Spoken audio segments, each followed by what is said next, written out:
I'm Kalyani Vallath. I'm going to read the poem This is a Photograph of Me by Margaret Atwood. This is Margaret Atwood. It was taken some time ago. At first it seems to be a smeared print. Blurred lines and grey flecks blended with the paper.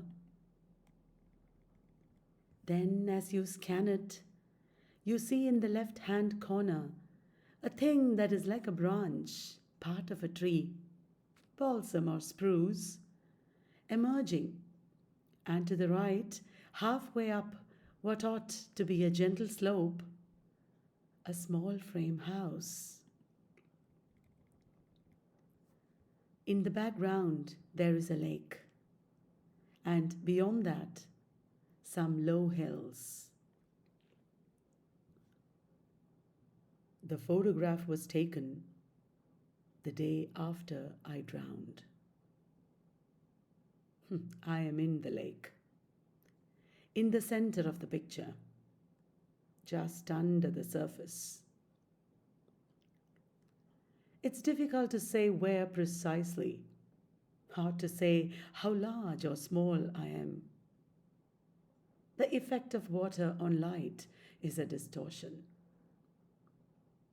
But if you look long enough, eventually, you will be able to see me.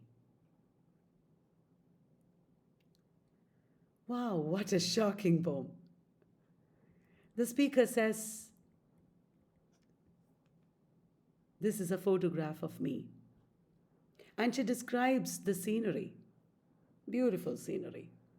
And she is not anywhere in the picture. We wonder what's up. And she says, I am in the lake. Well, she is invisible, voiceless. It looks like she's crushed by life, by the society.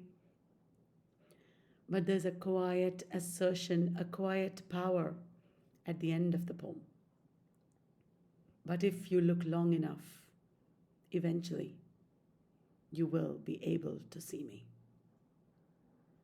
She cannot be wiped out.